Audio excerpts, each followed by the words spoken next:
আসসালামু আলাইকুম প্রিয় ভিউয়ার্স, আপনারা দেখছেন আমাদের কৃষি জমি। তো এই জমির মধ্যে ভুট্টা লাগানো হয়েছে। তো ভুট্টার মাঝে তো ভুট্টা তো 6 মাস সময় লাগে শীতের দিনের ভুট্টা। আর ভুট্টার মাঝে আমাদের দেওয়া হয়েছে মূলা চাষ করা হয়েছে।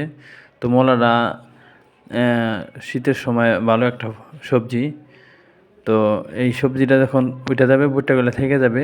আর ভুট্টা খেতে এমনিতেই প্রচুর পরিমাণে ঘাস হয়। ঘাস হওয়ার কারণে ক্ষেত অনেক সার বিষ লাগে। এর কারণে মূলা দেওয়ার কারণে তো ঘাসও নিড়ানি দেওয়া হয়েছে।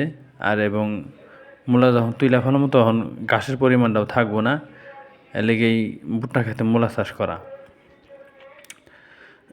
তো পরবর্তী ভুট্টা যখন উঠা দেব তখন আবার এইসব জমিতে ধান চাষ করা হইব।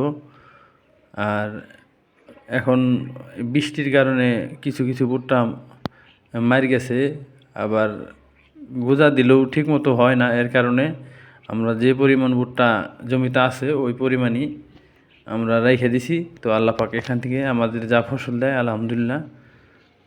সবাই ভালো থাকবেন।